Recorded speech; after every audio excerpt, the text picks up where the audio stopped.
Hey guys, let's talk about tonight's episode of The Flash. And it was a good, solid episode. We got a new villain in this episode. We also found out that Joe still does not trust Dr. Wells, and Iris has a new job. So we start off this episode, and of course, the Flash and his team are chasing a couple bad guys around the city, and it works like clockwork as Dr. Wells tells Barry very quickly how to trap these robbers in one place, and the cops basically put them away. So it was a cool little scene watching all of them work together to help the Flash catch the bad guys, which they do. And then when Barry heads back to Star's lab, you know, him and Dr. Wells have this good conversation, and he has it with the team as well. And then they decide to take like a group photo, which I thought was really cute. And because, you know, these guys are gelling really well together. And it was nice to see that they want to have this moment in time. As they said, maybe one day in history, people will want to see us all together and how this all worked.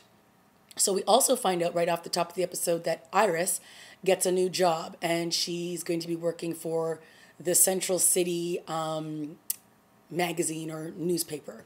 And because they, I guess, were following her blog that she was writing about the Flash, and she got a job. So that is what Iris will be doing, looks like, for the remainder of this season. And we are introduced to, I guess, who looks to be like her frenemy at work, who has won a couple Pulitzers. And he's just like, look, so you wrote a blog, who cares? You're not really a writer, which I guess is a lot of writers' beefs these days, that so many people can just, you know, type away on their computer and act as though they're real journalists. So that is his gripe with her. So she basically has to prove herself to him, which she does during a Dr. Wells press conference. And she pretty much just stands up for herself, which was a good scene to watch. And, you know, it sort of at least showed that she's not going to let this guy just walk all over her, which I thought was good. We finally see Dr. Wells' home. Hello, can I get one of those little fire pits in my house? That is kind of sick. And we see him walking around his house, having a drink, and then the phone rings, and there's another person on the end, and he says, "I know what you've done," or something like that. He's all mysterious. And then Wells pulls out a gun, and he looks up, and then all of a sudden, all the glass that's like in his family room or whatever over top shatters, and he zooms away with the red streak, which is the first time we've actually seen him do it. And obviously, there you go. We have the reveal that he is the red streak that we saw earlier in some of these episodes. Now, is he the one who killed Barry's mom? I don't know. So is he definitely the Reverse Flash? Questions, questions, questions. I love it. So we see all that happen, and this brings Joe and his team to Dr. Wells' home. And of course, they're all like, gosh, this is where he lives. It's kind of sick. And it is. It really is a nice house. So, you know, the team works together, and, you know, they're trying to figure out who would do this to Dr. Wells. And of course, Dr. Wells already knows who is threatening his life at this point. And it is the introduction of Hartley, who was once Dr. Wells' partner, pretty much, at Star's lab.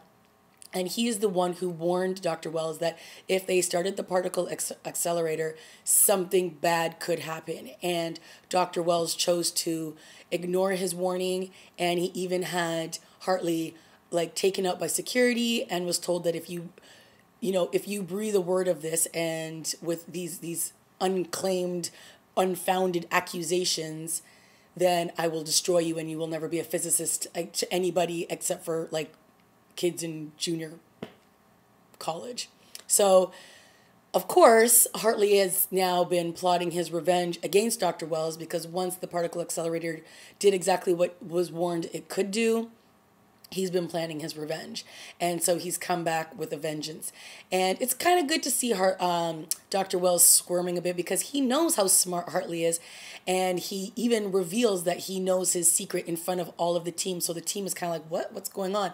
And so he then reveals that he knew, or Dr. Wells reveals that he knew that there was a slight chance that the particle accelerator could, you know, kill thousands of people. And of course, Caitlin is very upset about this because we all know that Ronnie was killed or was turned into whatever it is that he is because of the particle accelerator, and she no longer has her fiance, who was the love of her life. So this Hartley guy plays a really intriguing character because he knows a lot of, I think, Dr. Wells' secrets, and he's sort of like a loose cannon who Dr. Wells doesn't want, spilling his secrets to. So he comes up with a really cool way to try to take down the Flash, and that is by using the speakers in his costume against him and create like this crazy noise, and tries to take out Barry. But of course Dr. Wells ones up him, and he uses basically the stereo systems in the cars, the satellite radios, to create this equal part noise sound, which will then eliminate the noise that is being sent to Barry's costume. So it's a whole big scene, but it looks really cool. And, it worked brilliantly, of course, and they ended up taking Hartley down. Now, one of the things I kind of liked between Hartley and Cisco in this episode was that they were definite nemesis. And Hartley did not like Cisco from day one. He posed a threat to Hartley, so he was always really mean and nasty to him. And so now this is sort of Cisco's way of getting one up and having him have his sort of revenge against Hartley. So at the end, when they finally lock Hartley up into their makeshift jail that they have at Star's lab, he reveals to Cisco that you're going to release me one of these days, and very soon. And he's like, why would I ever do that? And he tells him that he knows what happened to Ronnie that night, and he knows where he is, and he knows how he can save his life. So now, of course, Cisco has this information, and I'm sure that if he tells this to Caitlin, she's going to want to get him out of there as soon as she can so she can help her ex-fiance, her fiance, her whatever, the love of her life.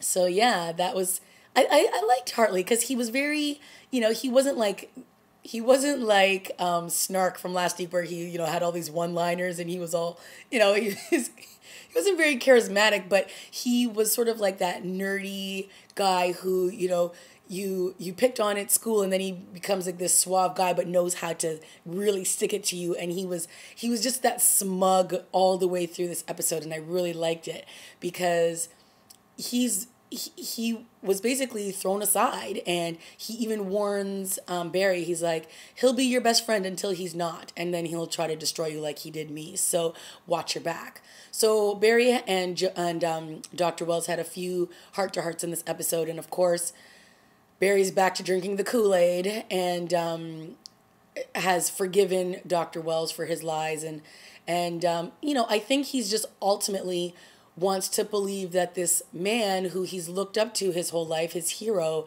isn't this conniving, evil person that we know he is or can be, because, he's killed people, and who, of course, Joe believes he could be, because at the end of the episode, we know that Joe asked Eddie to look, to search Dr. Wells' home, and we obviously we know that his secret room is at Star's lab. So no, he's not going to have those, or maybe he does have a secret compartment in his home, but obviously only he's going to know how to get into it.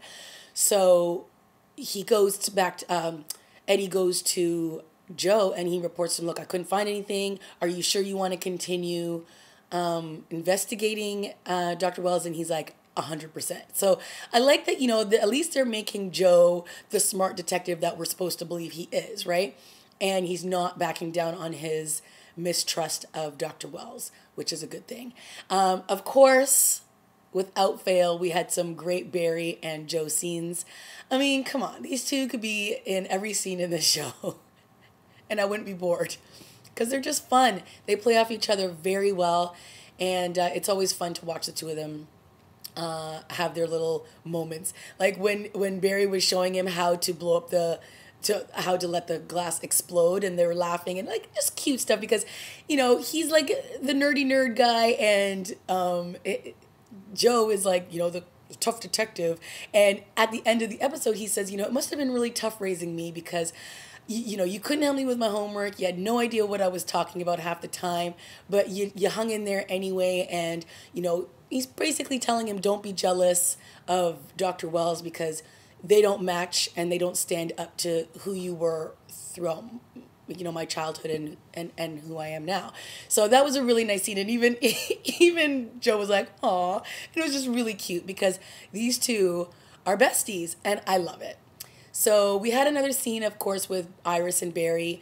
And it's good to see that they are, you know, having them at least be friends and not have those awkward stares and glances, you know, that we've had the last 9, 10 episodes. If we're past it, let's get past it. And I'm glad that we're at that point where they can talk to each other, they can hug, and it's not like, oh, this longing look or this, you know, okay, we're past it. So good. I'm glad that the show has gone in that direction. So yeah, I enjoyed this episode. There was a lot of cool stuff with Barry once again in his little costume. And I like to see that, you know, they're starting to flesh out Dr. Wells even more. We got to see him a little bit at home.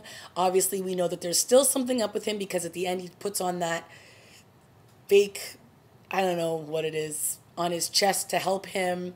Oh yeah, there was that scene where he zoomed around and then all of a sudden he got really weak. So obviously, you know, when we see him walking around, he can't do it for very long, or if he uses his power, then it weakens him or something. So he's using that that device that they had taken in episodes before, and you know, he's trying to figure out through Gideon, you know, how much, I don't know, I can't remember the word that he used, but basically he's saying that this is just a makeshift solution for now because it's not long until they go with the real thing, which is like the suit in behind them, I guess, and they are going to put Endgame into place.